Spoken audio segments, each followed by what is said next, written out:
Hello everyone. We have already begun seepage chapter. We have also defined what is seepage, what are the various types of flow, and how we can derive Laplace equation for the two-dimensional seepage flow or the two-dimensional flow. So that also we have discussed in the last lecture. So today we shall go for some new topic. We shall see this figure. See, this is the earthen dam, right? And you can see this is the water level or full reservoir level also we can say. So you can see the seepage, how the seepage is taking place, right? How the water particles flows through the earthen dam. Through the earthen dam is nothing but we can consider as a porous media. So how the flow is taking place. So these lines, the flow lines through which the water particles moves are called as flow lines or phreatic lines, right? So these are the flow lines, right? These are the flow lines, these are the flow lines. And you can see some another lines also there. These lines, what do you mean by these lines? These lines are called as equipotential lines. What do you mean by equipotentials? See, the energy level, as you know, in case of seepage definition, the seepage can be defined as the flow of water under gravitational flow through the porous media, right? So here the pressure along this upstream side, sides depends upon the level of water in the reservoir, right? If the height of the water level is more, in that case, the pressure on this wall, right, on the upstream side will be high. Suppose the pressure here is 90% along this line, 100%. 100%, the pressure will be 100 pressure, or we can say the gravitational force will be 100%, right? So as the water particle passes, what is going to happen? There is a decrease in water pressures. There is a change in potential energy, right? So what is going to happen? Suppose it is 100%, and along this line, flow lines, it goes on decreasing. Suppose 90%, 80%, 70%, like that, it is going to become 0% at the exit level. Similarly, along this flow lines also, this is 100%, right? Here energy level is 100%, and or we can also say as a layman, the gravitational force for the water particles which is seeping or which is passing through this earthen dam is here 100%. Then it goes on decreasing towards the downstream side, 90%, 80%, like that. So what we are going to do, we are going to draw a contour lines of the equal energy level. So here, this is a 100% line. This is the 90%, here 90%, 90%, 90%. So we are going to join these lines together. Suppose here 80% energy level is there, we are going to join these lines together. So these lines are called as equipotential lines, okay? So we can see further what is flow nets, right? Here also, I have defined once again the path which a particle of water flows during the course of its seepage through a structure, so through a saturated soil mass is called a flow lines. You can see here a seed pile has been driven inside the ground. Here this side water level is there, WL water level is there, and you can see here H1 height is there, H1, and here downstream side S2 height is there. So H1 minus S2 is nothing but heat loss, HL, right? So here also you can see this is the seed pile wall, which had been founded on the pervious soil layer, right? And these are the flow lines. You can see the solid lines are the flow lines. You have to try to understand, and you can see this marker here. This is the flow lines. This is the flow lines, and this is the flow lines, right? Here also it is written there. So what I have told you already, that if you are going to join the points of equal energy level, let us see one by one. Every strip between the two neighboring flow lines is called flow channel. You can see that this is the flow lines, this is the flow lines, the solid line. This is the flow lines, right? So in between, here also, this will also be a flow channels, right?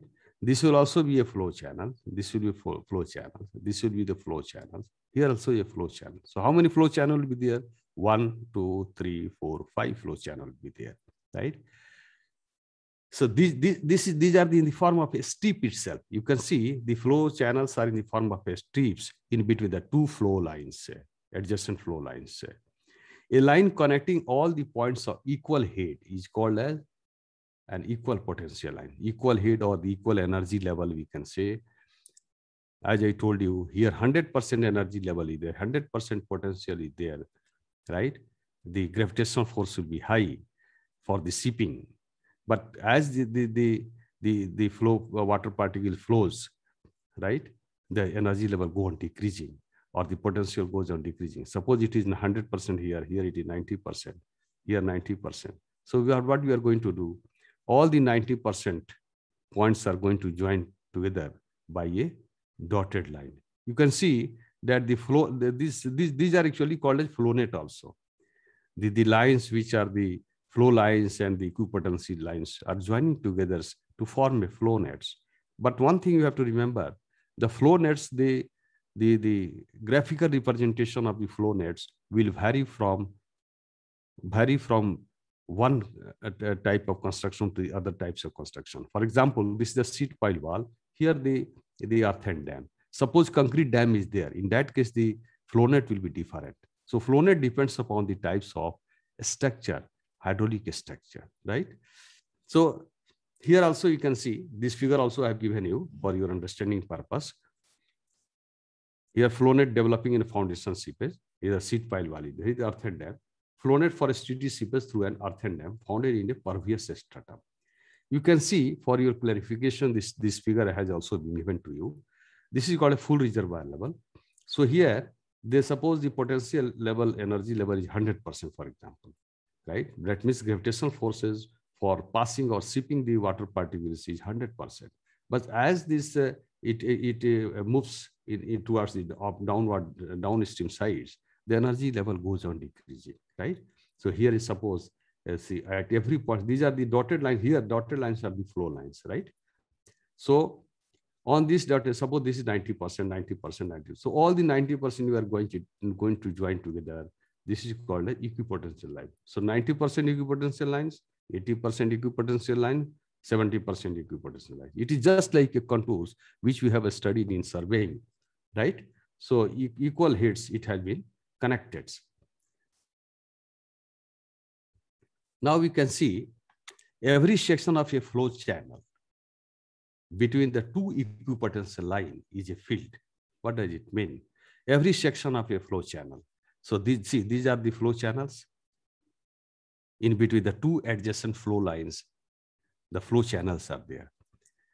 So what it says that the flow channel between the two equipotential line, the flows, this is the flow channel, and these are the equipotential lines, right?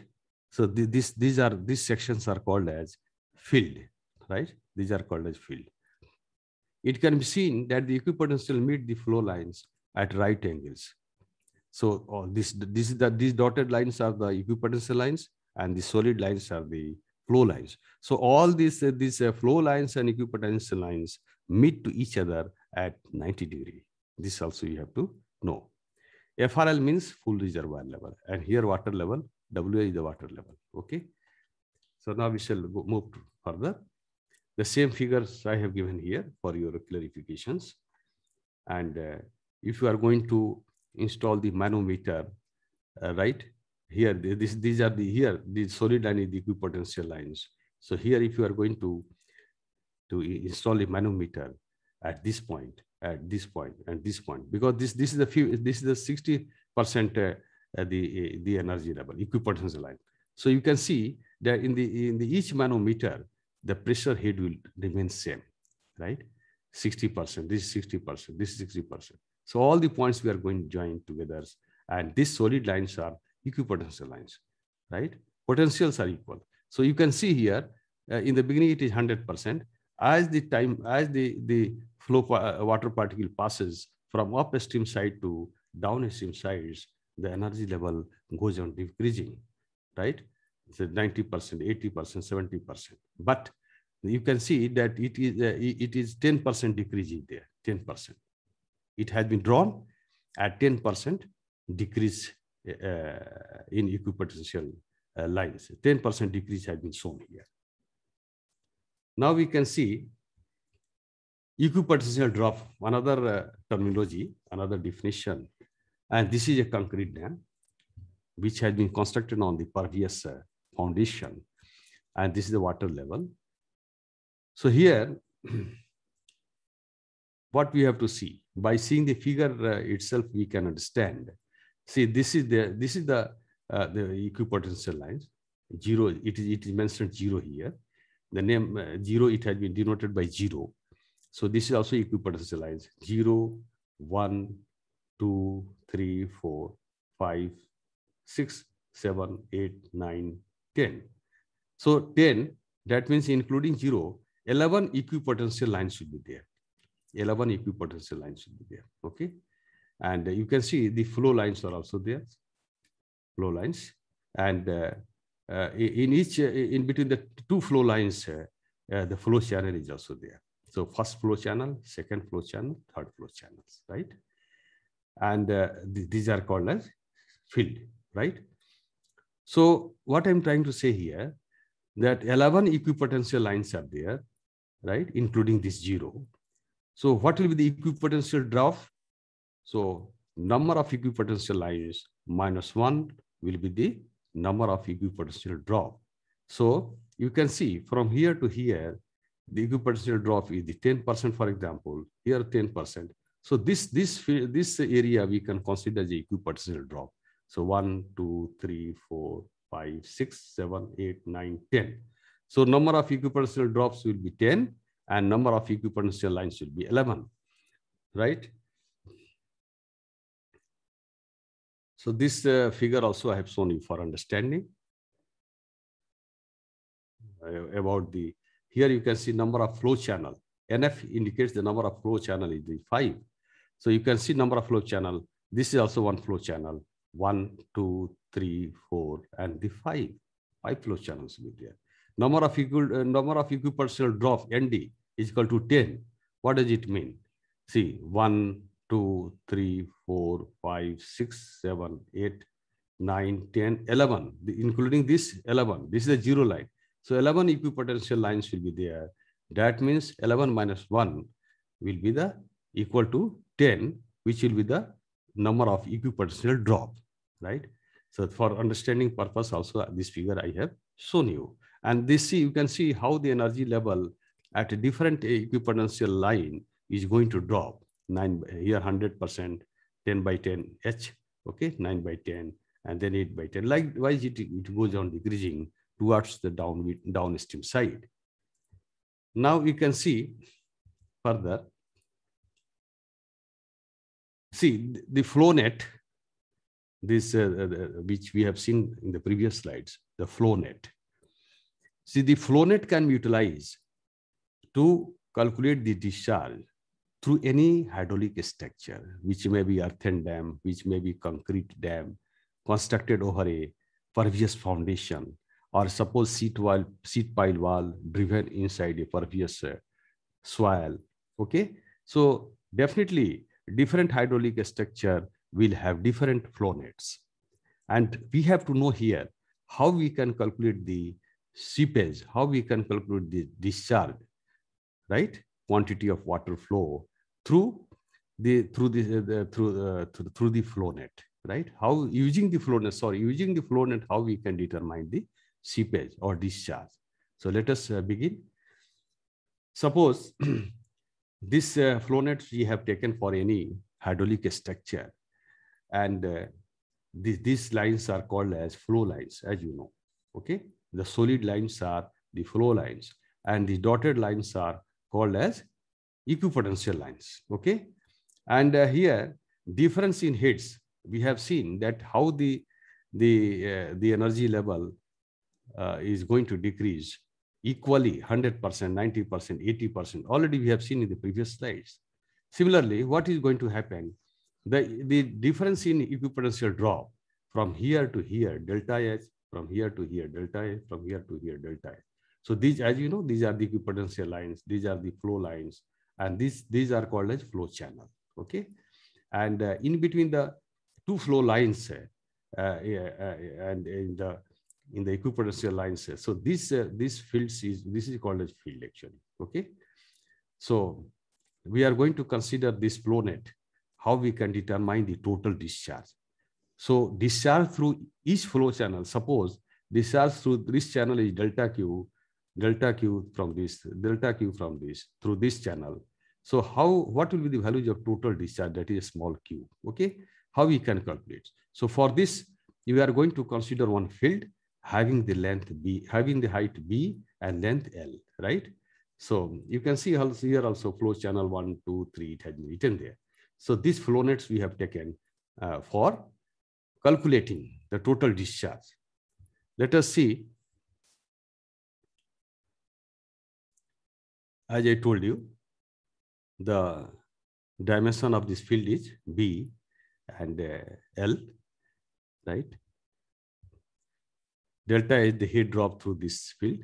From here to here, delta H head drop is there. Delta Q is the discharge passing through the flow channels, each flow channels per unit length of the structure. This is the this flow nets we have taken for the hydraulic structure.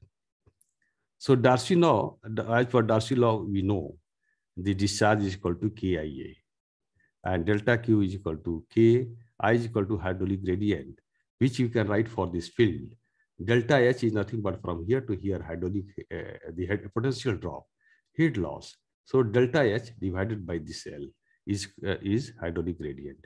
And cross-section area capital A, we have taken B into 1. So this see the B is the height, and per unit length we have taken. So 1 inside this is the section actually, right? So B into 1 we have taken. So see further, K is the permeability and delta is the head lost, and B into 1 is the cross-section area, as I told you.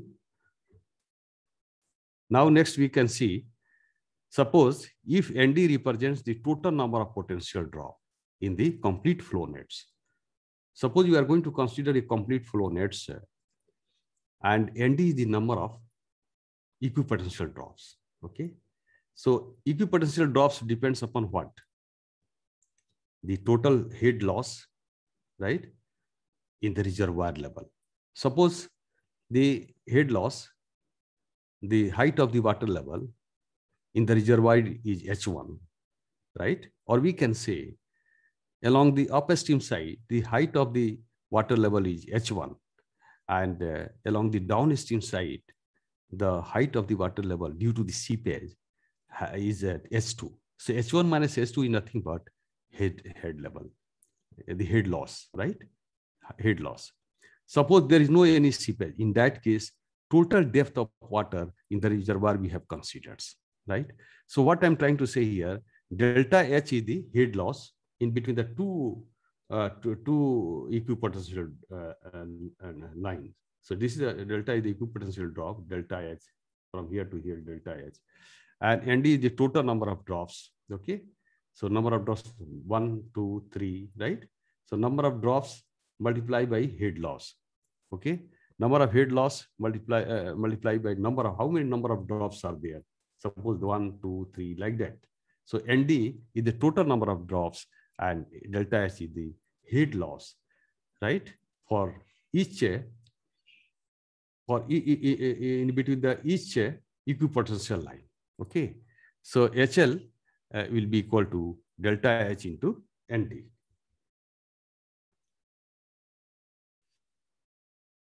It is also clarified here. So what we can write here, suppose you are going to substitute delta H. Delta H is equal to HL by ND. So delta H we are going to substitute here. So HL by ND into B by L. So what we can further write, Q is the discharge, and discharge, total discharge is equal to discharge through the one channel delta Q multiplied by number of flow channels. How many flow channels are there? So that we shall multiply, and after multiplying, the Q will be equal to K into HL by ND, B by L into NF. NF is the number of flow channels. Number of flow channels. Because through one flow channel, discharge is delta Q, right? So then suppose the number of flow channels is delta Q, NF. So we have to multiply by NF because this discharge is for one flow channel, okay? So we want to calculate the total discharge. That's why we have to multiply with the number of flow channels. How many flow channels are there? So Q we can calculate by this equation, okay? So what will be the further? Suppose here it is a square field. The field is a square. So B will be definitely will be equal to L. So B is equal to L means it will become 1. So what we can write the further total discharge is equal to K into HL by ND into NF. So this is the derivation. We can calculate the discharge using the flow net. The next you can see topic, properties and utilities of flow net. What are the flow net? What are the properties? That also we have to know. So flow lines and equipotential lines intersect or meet at right angles to each other. Okay. The next point is quantity of water flowing through each channel is the same. That means as we have seen in the previous figure or in the previous slides, delta Q, delta Q, delta Q, right? So it is the same. No flow two lines cross to each other, right? No two flow lines cross to each other. No two flow or equipotential lines start from the same points. It does not start from the same points. Both the equipotential lines or the flow lines, both start from the different location, different points. Potential drops between any two successive equipotential lines will be the same as we have seen in the previous figure, delta H, delta H, delta H. So potential drop remains same. Flow lines and equipotential lines are smooth continuous curves. So we have to draw for different types of hydraulic structure. We can draw different types of flow nets, being either elliptical or parabolic in shape. Next topic is exit gradient. See, what is exit gradient? How we can define? The exit gradient is the hydraulic gradient, right? It is just like H by L. We have already hydraulic gradient at the downstream end of the flow line. Down is where seepage water comes out of the soil mass and emergent into downstream free water. The exit gradient can be calculated from the last field of a flow channel by using the relation delta H by L. So exit gradient, how we can calculate? Just I have taken this figure for your understanding. Exit gradient, what it says that the last field of the flow channel. Suppose this is last field. This side downstream is there directly, and this side upstream is there. So this is the last field. Okay. So here from here to here, this is the last field, and this side is the directly exit is there, and this is entry and this is exit. So we have to know the exit gradient. Exit it is just like hydraulic gradient only. So what we are going to do? So from here to here, the potential drop is the head loss is delta H and the length is L. So delta H by L. But this L we have to consider the average. That's why it is written there. It represents the potential drop in the last field. Is the last field. This side only the downstream is there. So this is the last field of the earthen dam. Let us take the example. And L is the average length of the last field in the flow net at exit end. L will be the average. L will be the average. Suppose we have to take the average at different locations. L at different locations, then we have to take the average. And this the head loss also we have to take delta H. So delta H by L at the exit point is called as exit gradient. So this is all about your today topic. Thank you.